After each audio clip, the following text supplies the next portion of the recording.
The first thing you need to know about betrayal is that it doesn't announce itself with dramatic music and storm clouds. It slips in through the back door while you're making coffee, wearing your wife's new perfume and a credit card statement you've never seen before. Before we dive deeper into this story, I have one small request. Please subscribe, drop a like, comment, and hit that hype button to boost this channel so more people can discover these incredible Reddit stories. My name is Calvin Reed, and I used to think I was pretty smart. Financial analyst for a mid-sized firm in Chicago, decent house in the suburbs, wife who still looked good in a cocktail dress. The American dream, wrapped up in a 30-year mortgage and a 2-car garage. Turns out, I was about as sharp as a bowling ball when it came to reading the fine print on my own life. It was a Tuesday in February when the first crack appeared in my perfect little world. Natalie was standing in our bedroom, holding up a black dress that cost more than our monthly grocery budget. The tags were still on it, $400 from some boutique downtown that I'd never heard of. "Big presentation tomorrow," she said, not looking at me. "Need to make the right impression." $400 worth of impression? I asked, trying to keep it light. "What are you presenting? The crown jewels?"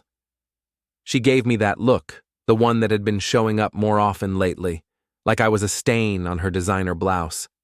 "It's called investing in your career, Cal. You should try it sometime." That stung more than it should have. I'd been wearing the same 3 suits to work for 5 years, rotating them like a prison uniform. But we had a budget, and someone had to stick to it. Apparently, that someone was just me now. Natalie had been working late a lot recently. Marketing coordinator for a regional firm, always talking about networking events and client dinners. She'd started doing her makeup differently too, more dramatic, more expensive. The kind of makeup you wear when you want someone to notice you. The question was, who? "Where's this presentation again?" I asked. "Downtown. Probably won't be back until late." She was already moving toward the bathroom, conversation over. "Don't wait up." I watched her go, noting the new confidence in her walk.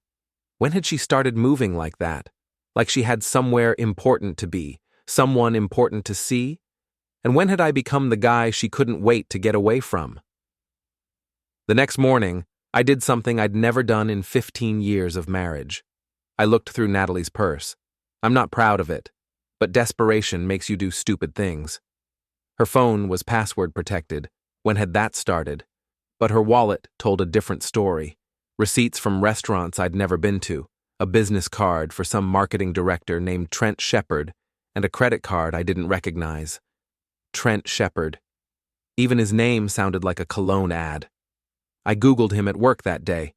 Regional marketing director, divorced, drives a Maserati according to his LinkedIn profile. The kind of guy who wears expensive watches and calls everyone champ. The kind of guy my wife was apparently having $400 dinners with. My best friend Jules stopped by my office around lunch. Ex-cop turned security consultant, the only person who could make me laugh when everything else felt like it was falling apart. "You look like someone stole your lunch money," he said, dropping into the chair across from my desk. "Worse, I think someone stole my wife." I told him about the dress, the receipts, the mysterious Mr. Shepard. Jules listened without judgment, which is why we'd been friends since college. He had this way of making you feel less crazy, even when you were describing something completely insane. "Could be innocent," he said finally. "Could be she's just trying to impress her boss." With a $400 dress and secret credit cards? Okay, probably not innocent. He leaned back in his chair. "What do you want to do about it?" That was the question, wasn't it? What do you do when you suspect your wife is cheating, but you're not sure? When you're afraid to ask because you might not like the answer? "I need to know for sure," I said. Jules nodded. "Then we find out for sure." That evening, Natalie was getting ready for another client dinner. Same routine, expensive dress, dramatic makeup, perfume that smelled like betrayal. She was humming while she got ready, actually humming. When was the last time she'd been that happy around me? "Where's dinner tonight?" I asked. That new place downtown, Chez Laurent. She was checking herself in the mirror, adjusting her necklace. Very exclusive. Trent says the wine list is incredible. Trent says. Not, my boss thinks, or I heard. Trent says. Like they were old friends. Like they were more than that. Sounds fancy, I said. Maybe I should take you there sometime. She laughed, but there was no warmth in it. Cal, honey, that place is way out of our league. This is business. Our league.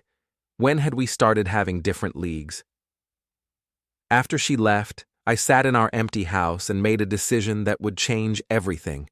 I called Natalie's parents. Richard and Carol Morrison were good people who'd raised their daughter to believe she deserved the best of everything. They'd never quite approved of me. I wasn't successful enough, ambitious enough, good enough for their precious Natalie. But they loved their daughter, and they believed in marriage. Old-fashioned values in a modern world. Calvin, dear, how are you? Carol's voice was warm, genuinely happy to hear from me. I'm fine, Carol. Listen, I wanted to do something special for Natalie. She's been working so hard lately, all these client dinners and presentations. I thought maybe you and Richard would like to surprise her tonight. She's at Chez Laurent downtown, big business dinner with her boss. There was a pause. That sounds lovely, dear. What a thoughtful idea. Table for two, around 8 o'clock. She'll be so surprised to see you. After I hung up, I felt sick. But I needed to know. I needed proof. And if I was wrong, if this really was just business, then Natalie would have a nice surprise dinner with her parents. Everyone wins. If I was right, well, everyone would definitely lose. I spent the next 2 hours pacing around the house, checking my phone every 5 minutes. Jules had offered to go downtown and scope out the restaurant, but I'd said no. This felt like something I needed to do myself, even if I was doing it from 20 miles away. At 9:47 p.m., my phone buzzed with a text from Carol. The message was just a photo, but it told the whole story. Natalie and Trent Shepard at a corner table, her hand on his chest, his arm around her waist. They were laughing at something, looking at each other like they were the only two people in the world, like they were in love.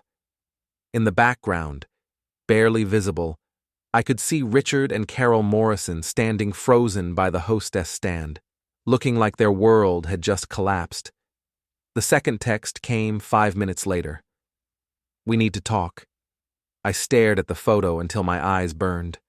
15 years of marriage, reduced to a single image on a phone screen. Natalie looked beautiful, happier than I'd seen her in months. She looked like a woman in love, just not with me. I poured myself 3 fingers of bourbon and sat down at my kitchen table. The house felt different now, like I was seeing it for the first time.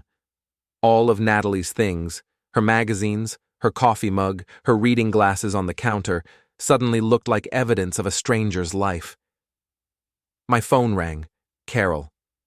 Calvin, I'm so sorry. Her voice was shaking. We had no idea. We never would have, if we'd known. It's okay, I said, surprised by how calm I sounded. I needed to know. What are you going to do? That was the million-dollar question. What do you do when your life explodes?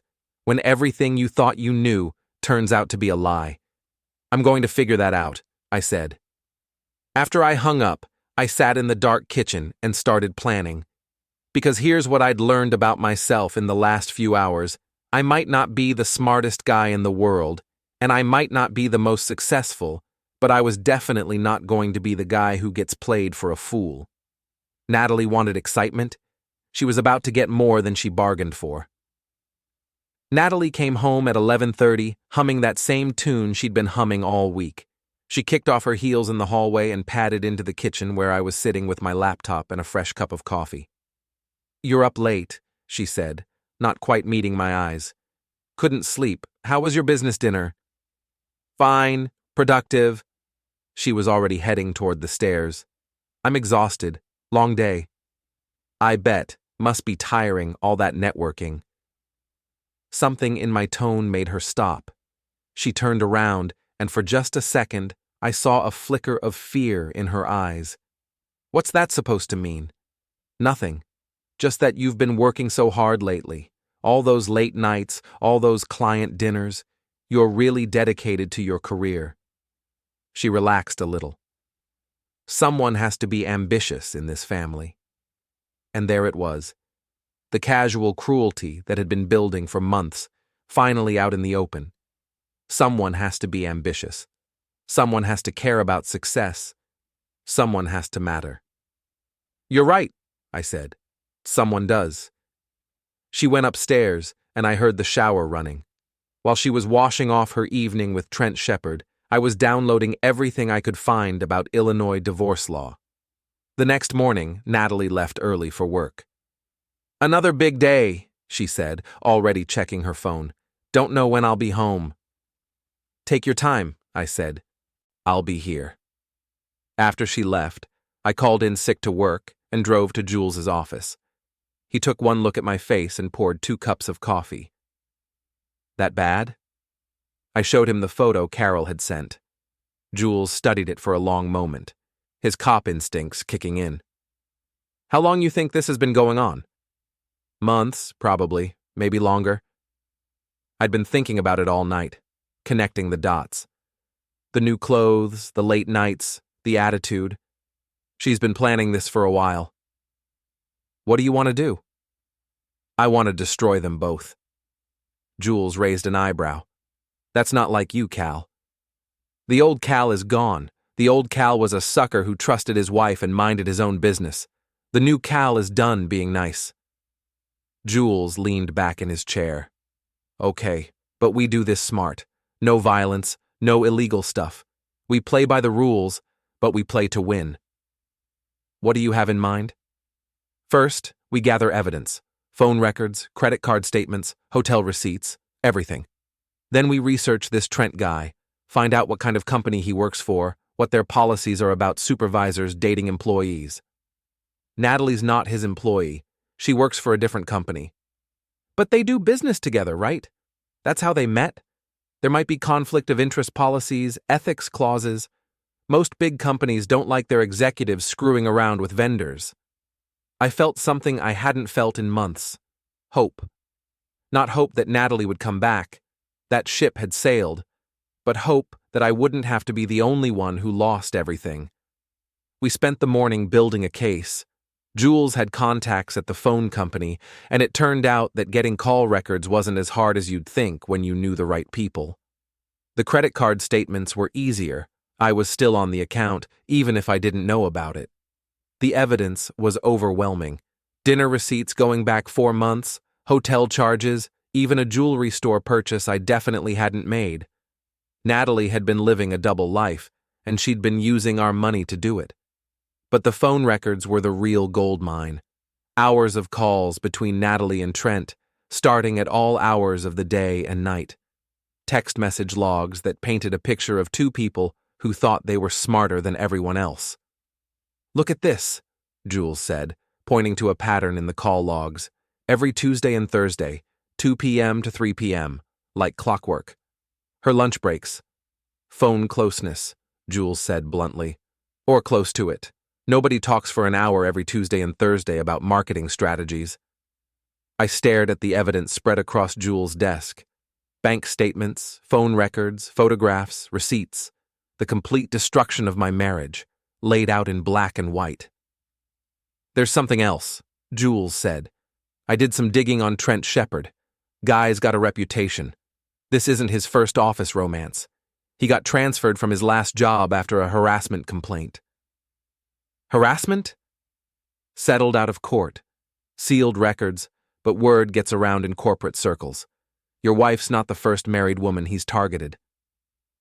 That hit me like a punch to the gut. Natalie wasn't special. She wasn't the love of his life.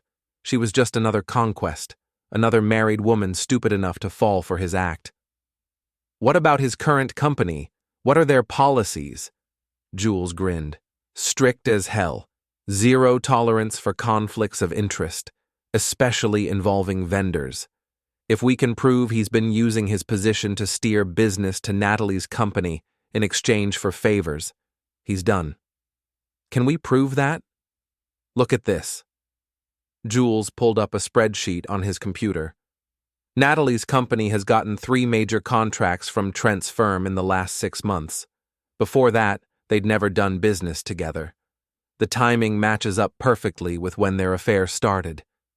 I felt that dark satisfaction growing in my chest. They thought they were so smart, so careful. They had no idea they'd left a paper trail that would destroy them both. My phone rang. Carol Morrison. Calvin, dear, how are you holding up? I'm managing. How are you and Richard? We're devastated. We had no idea Natalie was capable of this. We raised her better than this. I know you did, Carol. This isn't your fault. We want you to know that we're on your side.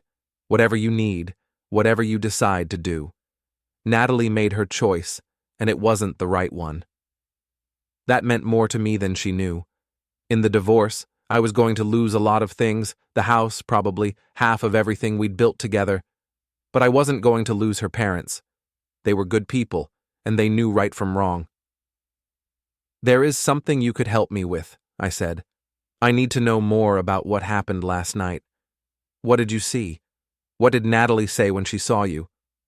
Carol's voice got tight. She was furious, embarrassed, but mostly furious. She accused us of spying on her, said we had no right to interfere in her life. Richard tried to talk to her, but she said terrible things, Calvin. Things I won't repeat. About me? About you, about us, about her marriage. She said she was done pretending to be happy with a man who had no ambition. She said she deserved better than a suburban house and a husband who was satisfied with mediocrity. Each word was a knife, but I was past the point of bleeding. Now I was just collecting ammunition. Did she say anything about Trent? About their relationship? She said she was in love, that she'd found someone who appreciated her, who could give her the life she deserved. She said she was going to leave you. When? Soon. She's just waiting for the right moment. I thanked Carol and hung up. So Natalie was planning to leave me, but she wanted to do it on her terms, in her own time. Probably after she'd figured out how to maximize her settlement, how to walk away with as much as possible while making me look like the bad guy. Change of plans, I told Jules. We're not waiting for her to make the first move. That afternoon, I went to see a lawyer. Patricia Chen had a reputation as the most ruthless divorce attorney in Chicago, the kind of lawyer other lawyers were afraid of. Her office was all glass and steel, designed to intimidate. Mr. Reed, she said, shaking my hand with a grip that could crack walnuts. I understand you're facing some marital difficulties. I laid out the evidence, all of it.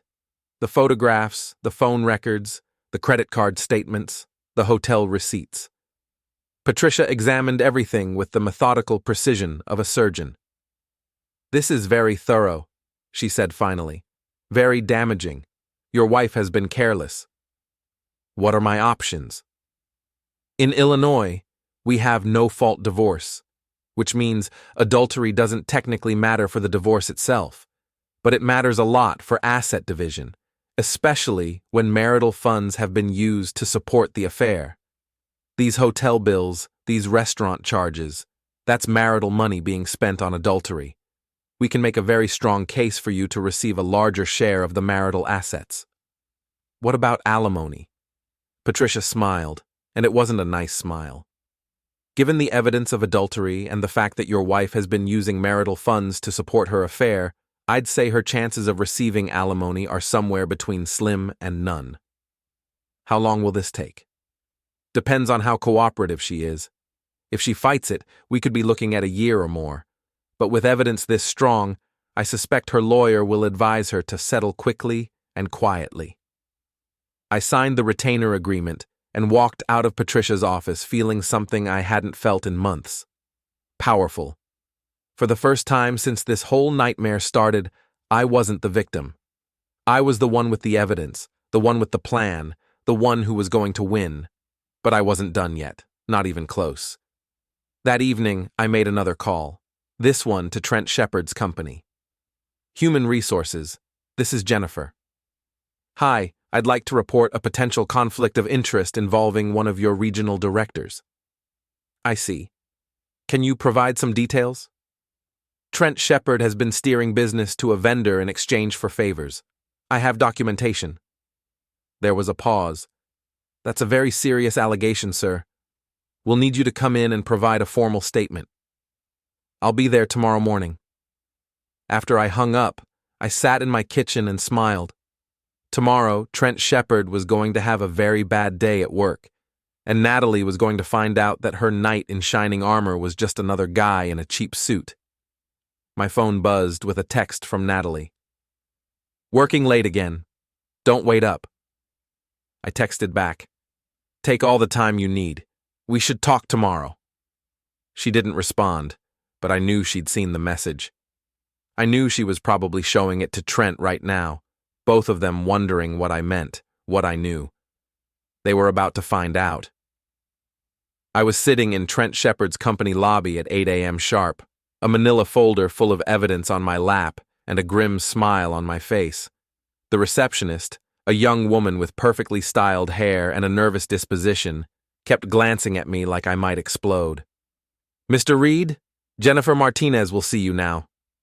Jennifer Martinez turned out to be a no-nonsense woman in her 40s with the kind of steel-gray eyes that had seen every corporate scandal in the book.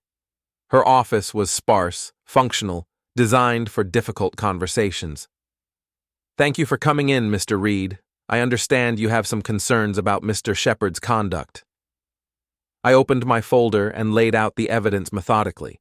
Phone records showing the escalation of calls between Trent and Natalie. Credit card receipts showing business dinners that weren't business. Hotel charges that coincided with client meetings. And most damning of all, the contract awards that had gone to Natalie's company immediately after their affair began. Jennifer examined each piece of evidence with professional detachment, making notes on a legal pad. When I finished, she sat back in her chair. This is quite comprehensive, Mr. Reed. I have to ask, how did you obtain some of these records? My wife and I share financial accounts. The phone records were obtained legally through my friend's security company. Everything here was gathered within the bounds of the law. And your relationship to the parties involved? Natalie Reed is my wife. Trent Shepard is the man she's having an affair with. Jennifer nodded. I see. And you're bringing this to us because your company has strict policies about conflicts of interest, and Mr. Shepard has been violating those policies. He's been using his position to steer business to my wife's company in exchange for favors. That's not just unethical, it's potentially criminal. What outcome are you looking for here, Mr. Reed? I want him fired. I want him to face the consequences of his actions. And I want your company to review all the contracts he's awarded in the last year to make sure this isn't part of a pattern. Jennifer closed the folder. We'll need to conduct a full investigation, but based on what you've shown me, Mr. Shepard will be suspended immediately pending the outcome. Thank you for bringing this to our attention. I left the building feeling like I'd just won the first round of a boxing match. Trent Shepard was about to have a very bad day. My phone rang as I was walking to my car. Jules. How'd it go? Better than expected. They're suspending him today. Good. I've got some news too. Remember how I said this wasn't Trent's first office romance? Yeah. Well, I found 2 other women. Both married, both worked for companies that did business with his firm. Same pattern. Affair starts, contracts get awarded, affair ends when the women get too attached. Jesus, he's been running this scam for years. Gets better. One of the women is willing to talk. She's been waiting for someone to take him down. I felt that dark satisfaction growing stronger.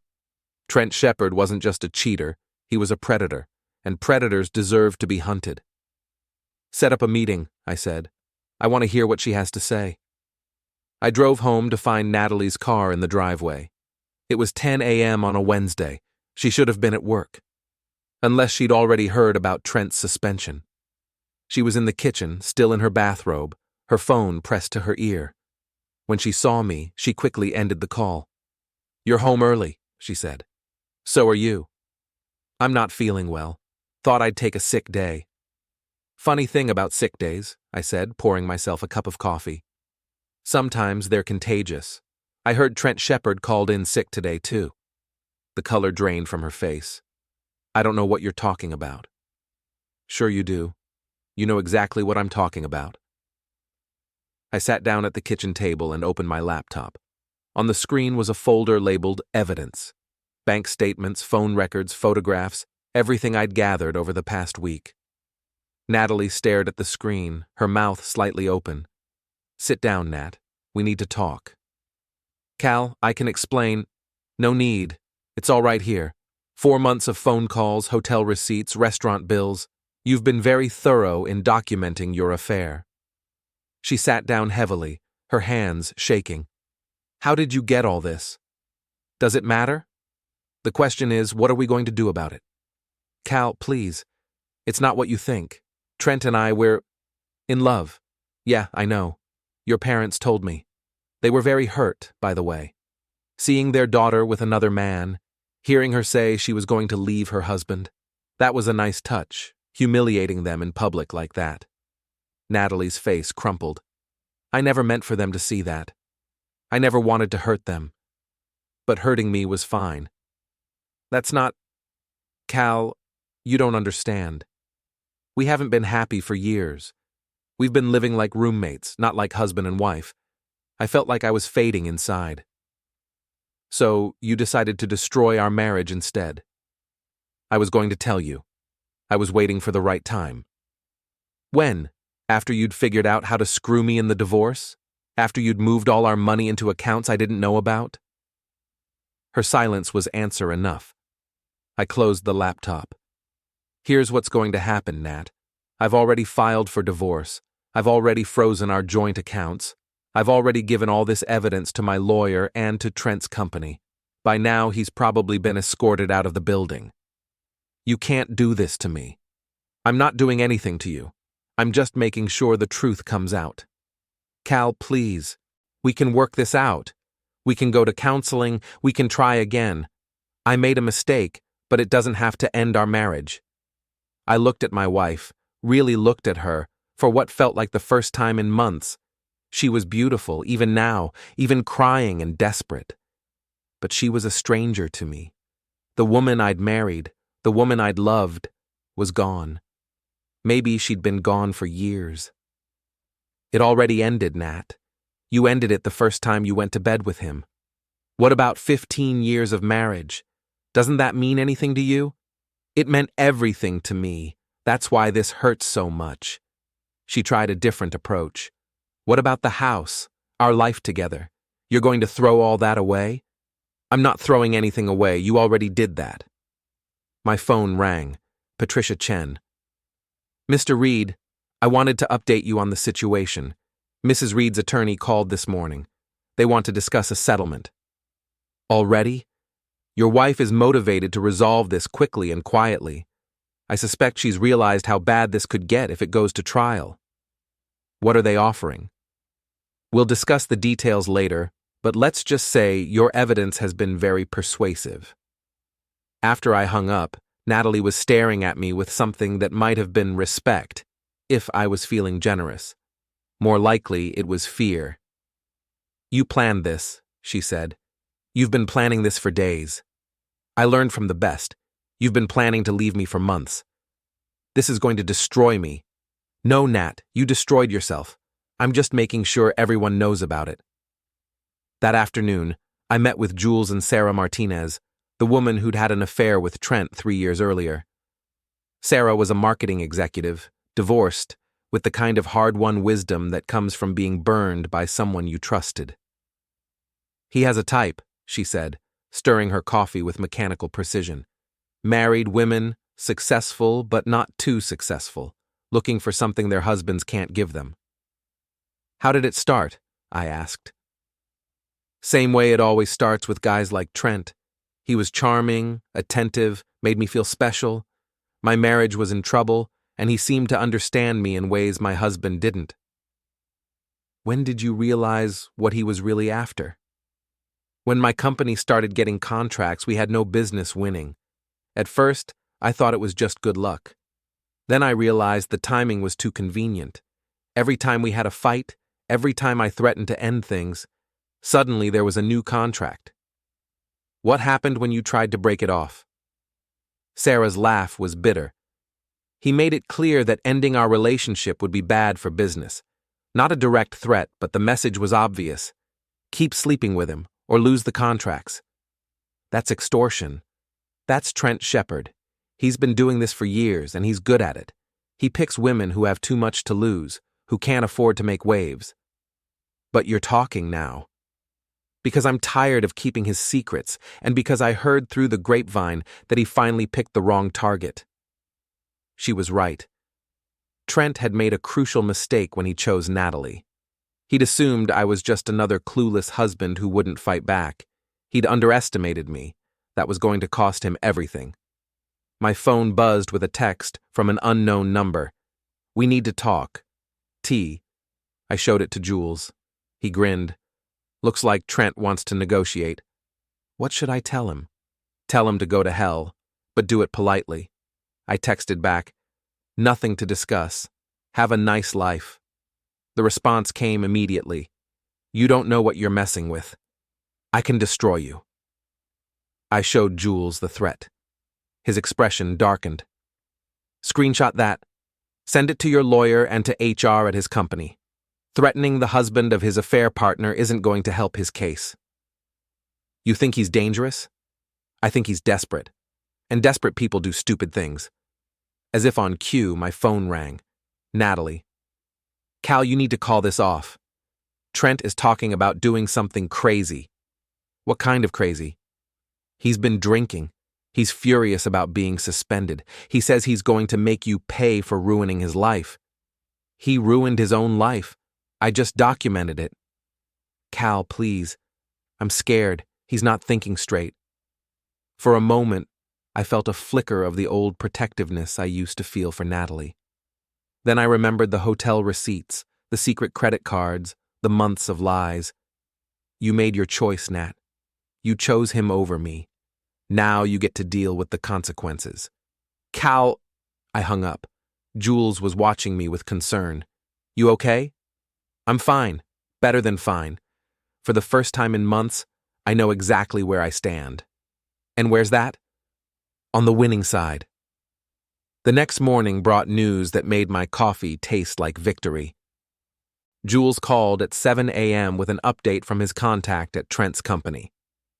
He's been terminated, Jules said without preamble. Effective immediately. They found evidence of 3 separate conflicts of interest, including your wife. HR is recommending criminal charges. Criminal charges? Wire fraud, extortion, abuse of position. When you use your corporate authority to coerce favors, that's a federal crime. Your boy Trent is looking at serious jail time.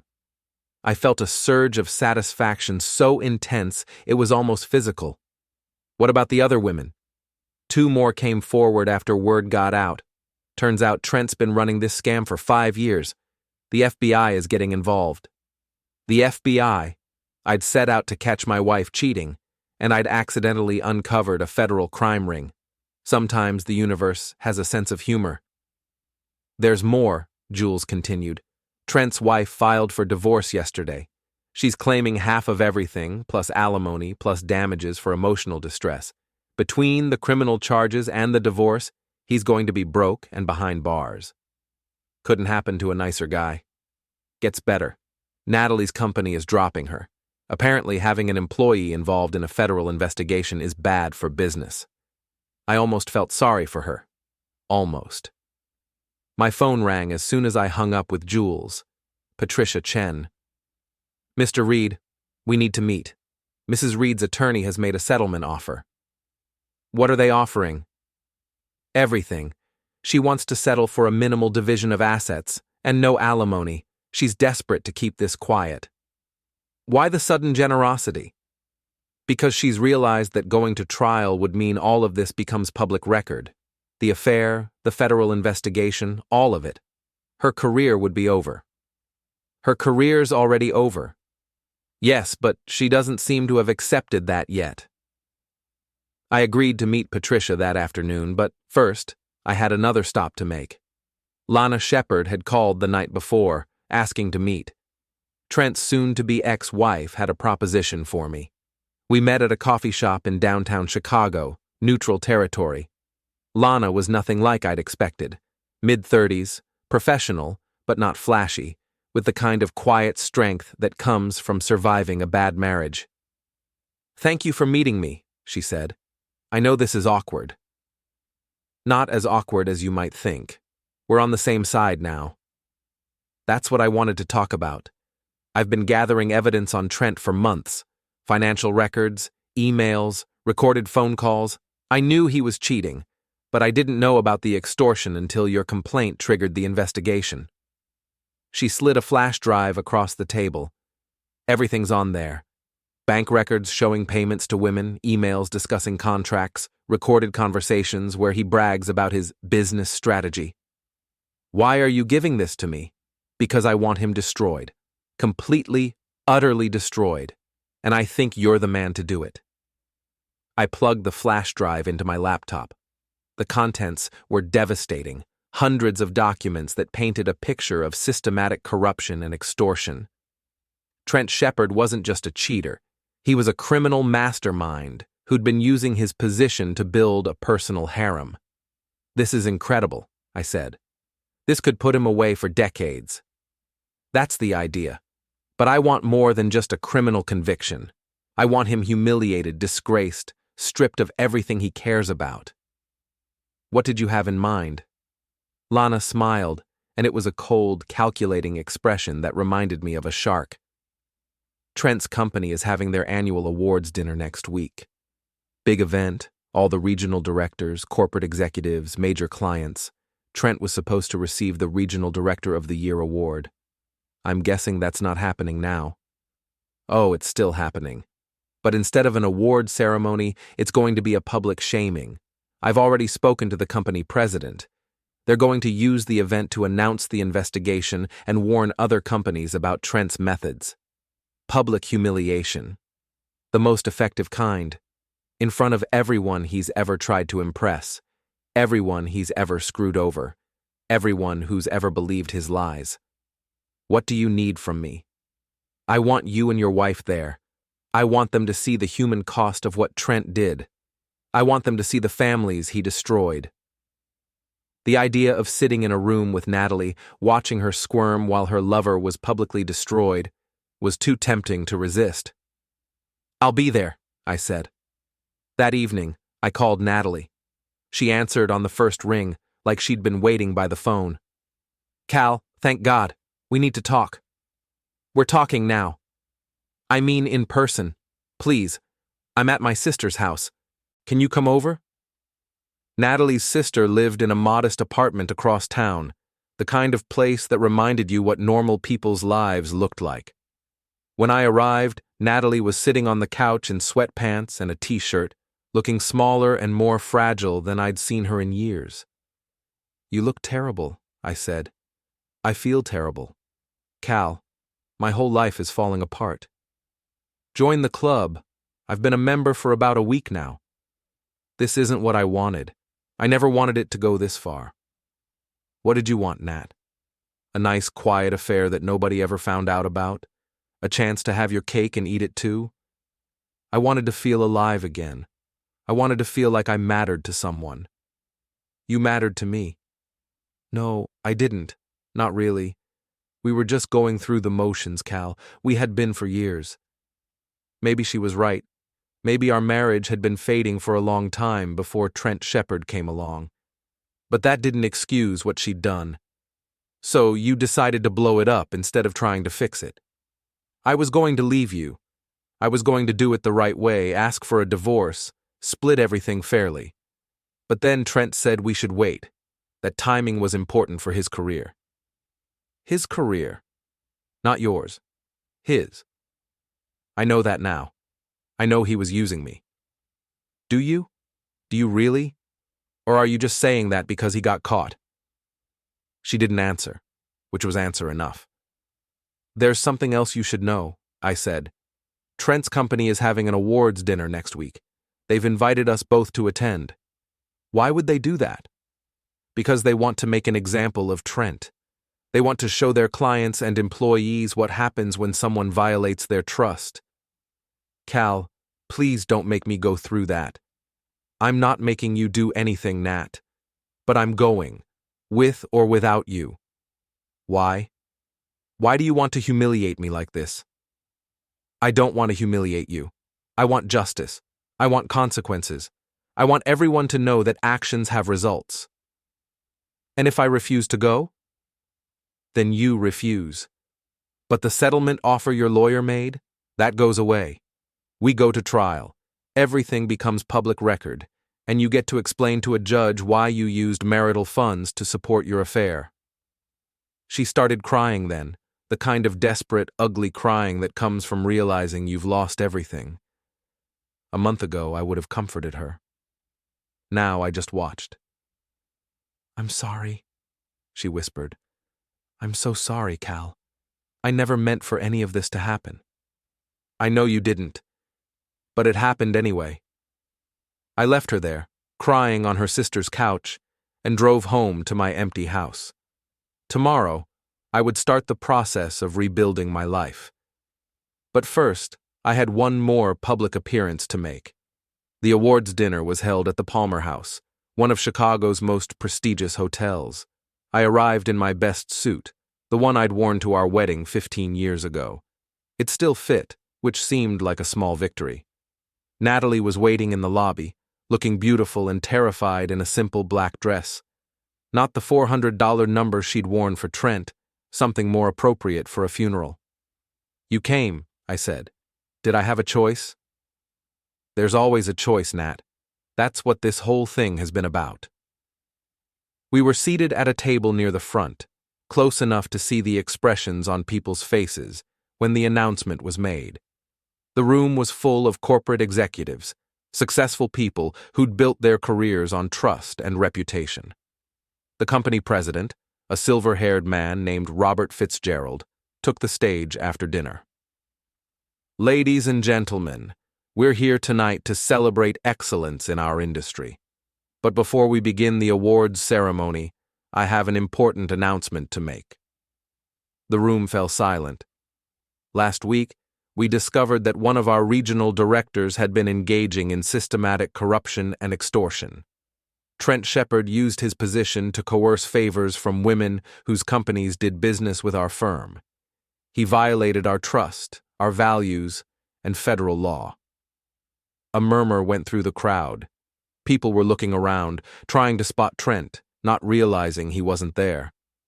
Mr. Shepard has been terminated and is facing federal charges. We want to assure our clients and partners that this behavior is not tolerated and will be prosecuted to the fullest extent of the law. Fitzgerald's eyes found our table. We've invited some of the victims of Mr. Shepard's crimes to be here tonight, to remind us all of the human cost of corruption. Every eye in the room turned to us. Natalie shrank in her chair, but I sat up straighter. Let them look. Let them see what betrayal looked like. We will be reviewing all contracts awarded during Mr. Shepard's tenure and cooperating fully with federal investigators. This company was built on integrity, and we will not allow one man's crimes to destroy that reputation. The applause was polite but uncomfortable. Nobody knew quite how to react to having their awards dinner turned into a public shaming. As we left the hotel, Natalie finally broke her silence. Are you satisfied now? Is this what you wanted? What I wanted was a faithful wife and a happy marriage. Since I can't have that, I'll settle for justice. This isn't justice, Cal. This is revenge. Sometimes they're the same thing. She got into a taxi without saying goodbye. I watched it disappear into the Chicago night, carrying away the last remnants of my old life. My phone buzzed with a text from Jules. How'd it go? Perfect, I typed back. Absolutely perfect. 3 days after the awards dinner, Trent Shepard showed up at my house. I was in my garage going through boxes of old photos, 15 years of marriage reduced to cardboard containers, when I heard a car door slam. Through the window, I saw a man walking up my driveway with the kind of aggressive swagger that screamed trouble. Trent looked like hell. His expensive suit was wrinkled, his hair was unwashed, and his eyes had the wild look of someone who'd been drinking for breakfast. This wasn't the smooth corporate executive who'd seduced my wife. This was a desperate man with nothing left to lose. "Calvin Reed," he called out. "We need to talk." I stepped out of the garage, keeping my distance. "Nothing to talk about, Trent. You should probably leave." "Leave? Leave?" He laughed, but there was no humor in it. "You destroyed my life, you pathetic little man. My job, my marriage, my reputation, all gone because you couldn't handle your wife finding a real man. Your wife left you because you're a criminal. Your job fired you because you're a criminal. Your reputation is gone because you are a criminal. I just documented what you were already doing. You think you're so smart, don't you? Sitting in your little suburban house, playing detective, ruining people's lives. I ruined one life, yours, and you deserved it." Trent took a step closer, and I could smell the alcohol on his breath. "You know what your problem is, Calvin? You never deserved her. Natalie is a beautiful, intelligent, ambitious woman, and you were holding her back. I gave her what she needed. You gave her federal charges and unemployment. Great catch. This isn't over. You think you won, but you have no idea what you're dealing with. I still have friends, still have connections. I can make your life very difficult." I pulled out my phone and started recording. "Please keep talking. I'm sure the FBI would love to hear about these threats." That stopped him cold. For a moment the mask slipped, and I saw what Natalie had fallen for. Not the confident executive, but the scared little boy underneath, throwing a tantrum because he couldn't have his toys. "You're pathetic," he said finally. "No wonder she came to me. And yet she's the one who's going to pay the price for your crimes. Funny how that works." He turned and walked back to his car. Not the Maserati, I noticed, probably repossessed, and drove away. But something in his eyes told me this wasn't over. I called Jules immediately. "Trent just paid me a visit. He's drunk, angry, and making threats." "What kind of threats?" "The vague kind. Said he still has connections, could make my life difficult." "I'll make some calls, see what I can find out. In the meantime, you might want to stay somewhere else for a few days. I'm not running from that loser. Cal, desperate people do desperate things, and Trent Shepard has lost everything. That makes him dangerous." Jules was right, but I wasn't about to let Trent intimidate me. I'd spent too many years being the nice guy, the pushover, the man who didn't make waves. Those days were over. That evening, I was watching TV when my doorbell rang. Through the peephole, I saw Natalie standing on my porch, looking nervous. "What do you want, Nat? Can I come in, please? It's important." Against my better judgment, I let her in. She looked around the living room like she was seeing it for the first time. The furniture we'd picked out together, the photos I hadn't had the heart to take down yet, the life we'd built and she'd destroyed. "Trent called me," she said. He's not doing well, Cal. He's been drinking, saying crazy things." "I know. He came by earlier." Her face went white. "He came here? What did he say?" "The usual. Threats, blame, self-pity. Nothing I haven't heard from you lately." "Cal, this isn't a joke. He's talking about hurting you. He blames you for everything that's happened. Everything that's happened is his fault, and yours. I know that. But he doesn't see it that way. He thinks if he can discredit you somehow, prove that you set him up, he can get his life back." "How's he planning to do that?" "I don't know. But he asked me a lot of questions about you. Your routine, when you're home, what kind of security you have." A chill went down my spine. "He's planning something." "I think so. Cal, I know you hate me right now, and you have every right to. But I don't want you to get hurt because of my mistakes." It was the first genuine thing she'd said to me in months, Not an excuse, not a justification, just honest concern. What do you think I should do? Call the police. Get a restraining order. Take this seriously. The police won't do anything based on vague threats, and a restraining order is just a piece of paper. Then what? I thought about it. Trent was desperate, drunk, and angry. He blamed me for his downfall, and he was looking for a way to strike back. The question was, what would hurt me the most?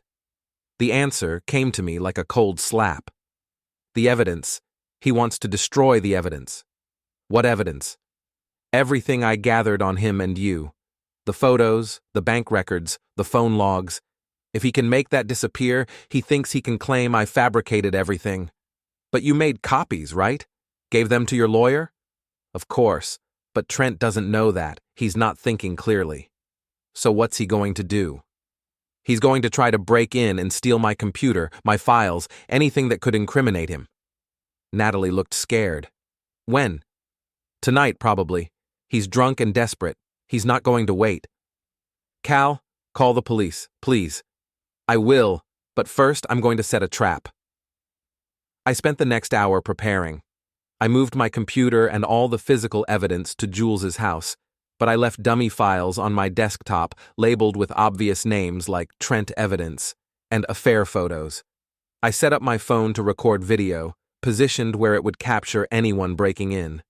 And I called the police non-emergency line to report the earlier threats, creating a paper trail. Then I called Jules. I think Trent's going to try to break in tonight. Can you come over? On my way. You sure about this? No. But I'm tired of being reactive. Time to get proactive. Jules arrived 20 minutes later with a duffel bag full of surveillance equipment. We set up cameras in the living room and kitchen, motion sensors on the doors and windows, and a direct feed to Jules's phone. If he shows up, we'll have him on video, Jules said. Breaking and entering, destruction of property, maybe even assault if he tries to hurt you. You think he will? Try to hurt me? Honestly, I think he's too much of a coward for real violence, but desperate people are unpredictable. We didn't have to wait long. At 11:47 p.m., the motion sensor on my back door triggered an alert. Jules and I watched on his phone as a shadowy figure pried open the door and crept into my kitchen.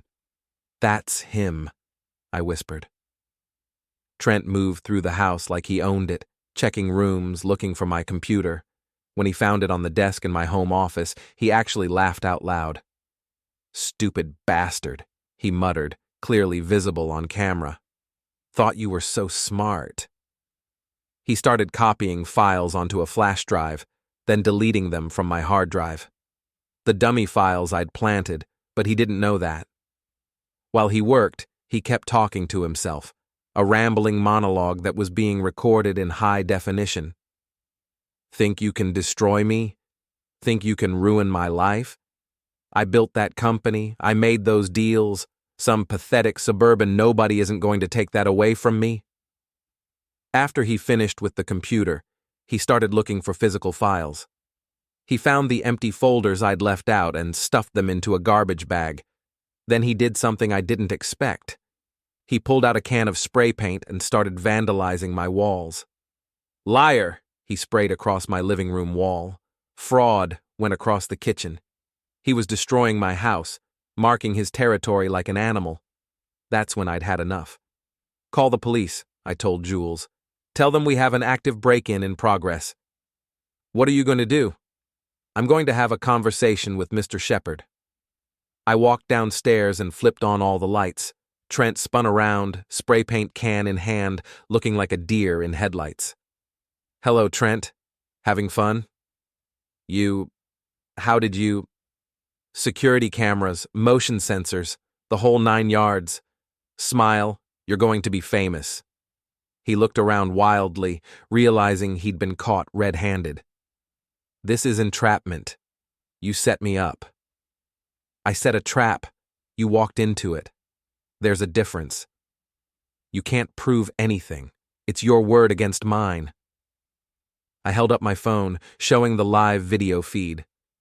Actually, it's your words against you.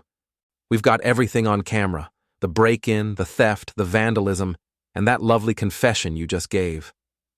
Trent's face went through a range of emotions: anger, fear, desperation, and finally, resignation. He dropped the spray paint can and sat down heavily on my couch. "You destroyed my life," he said quietly. "No, Trent, you did that yourself. I just made sure everyone found out about it. Natalie loved me. We were going to be together. Natalie loved the idea of you, the excitement, the money, the status. She didn't love the real you any more than she loved the real me. She would have left you for me. Maybe, but she would have left you for someone else eventually. That's who she is." In the distance, I could hear sirens approaching. The police were almost here. "What happens now?" Trent asked. "Now you get arrested for breaking and entering, theft, and vandalism. Added to the federal charges you're already facing, I'd guess you're looking at serious prison time." "My life is over. Your old life is over. Maybe prison will give you a chance to think about the kind of person you want to be when you get out." The police arrived with their usual efficiency. 3 cars, 6 officers, enough firepower to handle a small riot. Jules met them at the door and explained the situation while I kept an eye on Trent. "Mr. Reed, I'm Officer Martinez. We understand you've had a break-in?" I showed her the video footage, the stolen files, the vandalized walls. Trent didn't resist when they handcuffed him. All the fight had gone out of him. As they led him to the patrol car, he looked back at me one last time. "I hope you're happy," he said. "I'm not happy, Trent, but I'm satisfied. There's a difference." After the police left, Jules and I surveyed the damage to my house. The spray paint would need to be cleaned off, the back door would need to be repaired, but overall, it could have been worse. "You okay?" Jules asked. "Yeah. Actually, I feel pretty good. For the first time in months, I feel like I'm in control of my life." "What's next?" "Next, I finalize the divorce, sell this house, and start over somewhere new. Maybe Denver. I always liked the mountains." "What about Natalie?" I thought about my wife, soon-to-be ex-wife, and felt something I hadn't expected: pity. She'd thrown away 15 years of marriage for a man who turned out to be a criminal. She'd lost her job, her reputation, her family's respect, all for a fantasy that was never real. "Natalie made her choices," I said. "Now she gets to live with the consequences." My phone rang. It was Patricia Chen. "Mr. Reed, I just heard about the break-in. Are you all right?" "I'm fine. Actually, I'm better than fine. We just got Trent Shepard on video confessing to multiple felonies." "That's excellent news. It should help with the divorce settlement. Speaking of which, Mrs. Reed's attorney called. They want to finalize the agreement tomorrow." "What are the terms?" "She gets 20% of the marital assets and no alimony. You get the house, the retirement accounts, and most of the investments. It's a very favorable settlement, Mr. Reed." "She's that desperate to keep this quiet?" "Apparently. The federal investigation has made her radioactive in her industry. She needs this resolved quickly so she can try to rebuild her career somewhere else." After I hung up, I walked through my house one more time.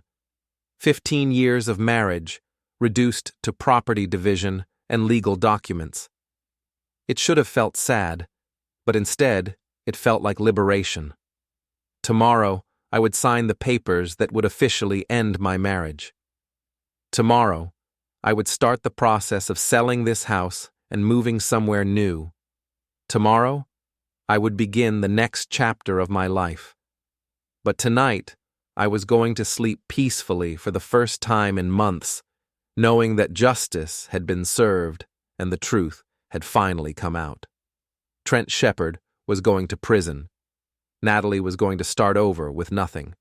And I was going to be free. Sometimes that's the best revenge of all. The divorce was finalized on a Tuesday morning in March, in a sterile conference room that smelled like stale coffee and broken dreams. Natalie sat across from me at a polished table, signing papers that would officially end our 15-year marriage. She looked older somehow, worn down by months of legal battles and public humiliation. "Is that everything?" she asked Patricia Chen, not looking at me.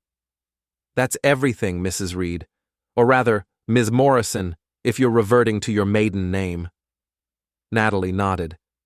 She was indeed going back to her maiden name, trying to distance herself from the scandal that had destroyed her career. It wouldn't work. The internet is forever, and a simple Google search would always connect her to the federal corruption case that had made headlines across Chicago.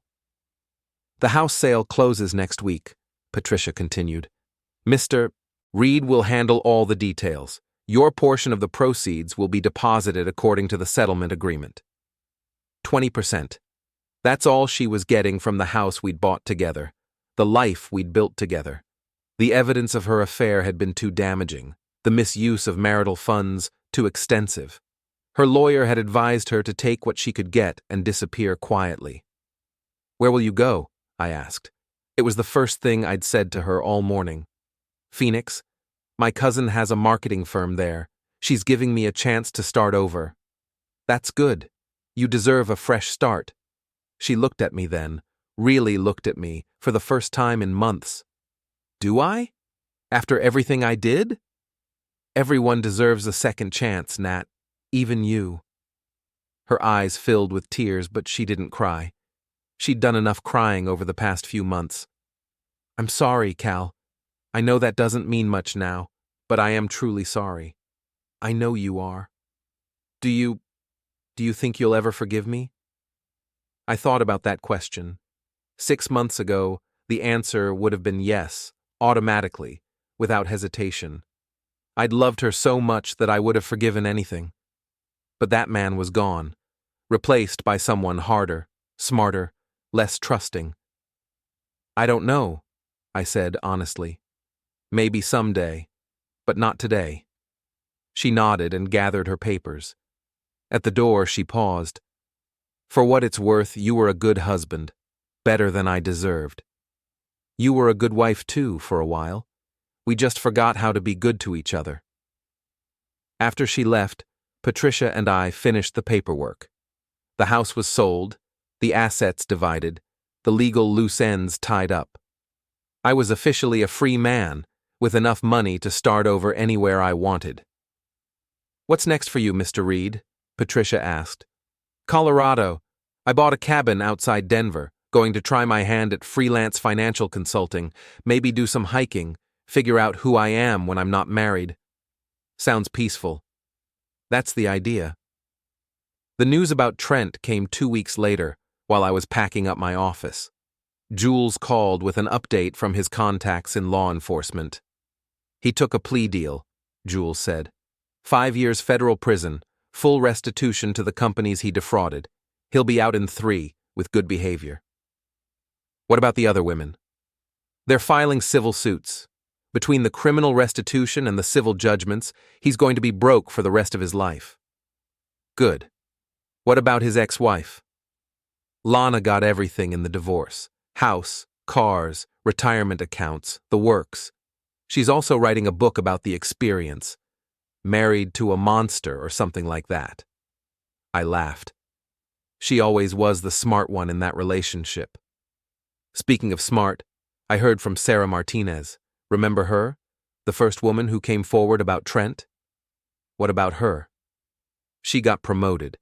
Her company made her a regional director, Trent's old job, ironically.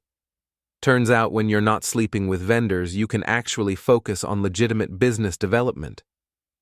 Everyone's getting their happy ending. What about you, Cal? You getting yours? I looked around my empty office, at the boxes packed with 15 years of corporate life. In 2 days, I would drive to Colorado and start over in a place where nobody knew my story, where I could be whoever I wanted to be. "Yeah," I said. "I think I am." The moving truck came on a Saturday. I watched strangers load up the remnants of my old life.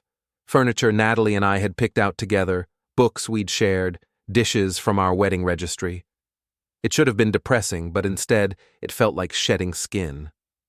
My neighbor, Mrs. Park, came over to say goodbye. She was a sweet old Korean woman who'd lived next door for 20 years and had seen everything: the happy early years of my marriage, the gradual cooling, the explosive end. "You're a good man, Calvin," she said, pressing a container of homemade cookies into my hands. "That woman, she didn't deserve you." "Thank you, Mrs. Park. Take care of yourself." "You find someone better in Colorado. Someone who appreciates good husband." I hugged her goodbye, surprised by how much her words meant to me. For months, I'd felt like a failure, like I'd somehow driven my wife into another man's arms. But Mrs. Park was right. I had been a good husband. Natalie's betrayal was about her choices, not my shortcomings. The drive to Colorado took 2 days. I stopped in small towns I'd never heard of, ate in diners that served coffee strong enough to wake anyone, and slept in motels that hadn't been updated since the 1980s. It was the first real freedom I'd had in years. My new home was a log cabin on 5 acres outside Boulder, with a view of the Rocky Mountains that took your breath away. It had a stone fireplace, a wraparound porch, and enough solitude to think clearly for the first time in months. I spent my first week hiking the mountain trails, relearning what it felt like to be alone with my thoughts, without the constant buzz of anger and betrayal. The mountains had a way of putting things in perspective. My problems seemed smaller against the backdrop of peaks that had stood for millions of years. On Friday evening, I was sitting on my porch with a beer and a book when my phone rang. Unknown Chicago number. "Calvin Reed? Speaking. This is Detective Morrison with Chicago PD. I wanted to update you on the Trent Shepard case." "What about it?" "He's been sentenced. 5 years federal prison, just like the plea agreement specified. But there's more. The FBI investigation uncovered evidence of additional crimes: tax evasion, money laundering, wire fraud. He's looking at another 10 years on top of the original sentence. 15 years total? If he serves the full term, yes, he'll be in his 60s when he gets out." I felt a surge of satisfaction. Trent Shepard had destroyed multiple marriages, ruined careers, and corrupted an entire business sector. 15 years in federal prison seemed like appropriate justice. "What about the other victims?" "They're doing well, from what I hear. The publicity from the case actually helped some of them. Turns out there are a lot of companies looking for executives with proven integrity." After I hung up, I sat on my porch and watched the sun set behind the mountains. Somewhere in Chicago, Trent Shepard was beginning a very long prison sentence. Somewhere in Phoenix, Natalie was trying to rebuild her career and her reputation. And here in Colorado, I was finally at peace. My phone buzzed with a text from Jules. "Saw the news about Trent's additional sentence, 15 years total. Couldn't happen to a nicer guy." I texted back, "Justice served." "How's Colorado treating you?" "Like a new man." "Good for you, Cal. You earned it." As the stars came out over the mountains, I thought about the journey that had brought me here. 6 months ago, I'd been a naive husband who trusted his wife and believed in the basic goodness of people. That man was gone, replaced by someone harder but wiser. Someone who understood that trust had to be earned and that actions had consequences.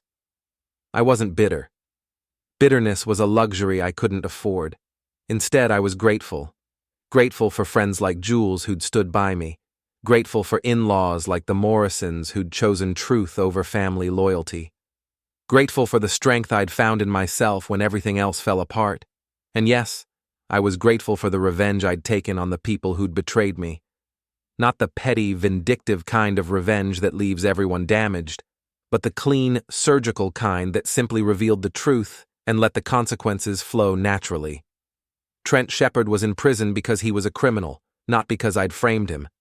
Natalie had lost her career because she'd made unethical choices, not because I'd sabotaged her. I hadn't destroyed anyone. I'd simply turned on the lights and let everyone see what was already there. That night, I slept better than I had in years. And when I woke up the next morning to the sight of snow-capped peaks and endless blue sky, I knew I'd finally found what I'd been looking for all along: peace, justice, and the chance to start over. My phone rang as I was making coffee. The caller ID showed a Colorado number I didn't recognize. Mr. Reed, this is Jennifer Walsh from Walsh Financial Consulting here in Boulder. I heard through the grapevine that you might be looking for freelance work. That's right. We've got a client who specifically requested someone with your background. Apparently, they need help investigating some irregularities in their marketing contracts. Something about vendors getting preferential treatment for non-business reasons. I smiled. It seemed my experience with corporate corruption was going to be useful in my new life. When can we meet? I asked. How about Monday morning, say 10 o'clock? I'll be there. After I hung up, I walked out onto my porch and looked at the mountains.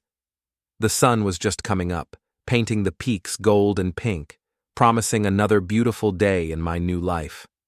Somewhere behind me, in a past that felt like another lifetime, were the ashes of my old existence, a failed marriage, a suburban house, a corporate job that had never really fulfilled me.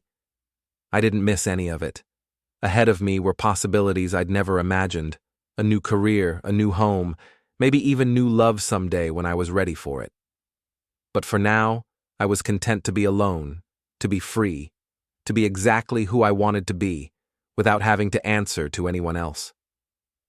I raised my coffee mug to the mountains in a silent toast, to new beginnings, to second chances, to the hard-won wisdom that comes from surviving betrayal and coming out stronger on the other side, and to the sweet satisfaction of knowing that sometimes, if you're patient enough and smart enough, the good guys really do win in the end.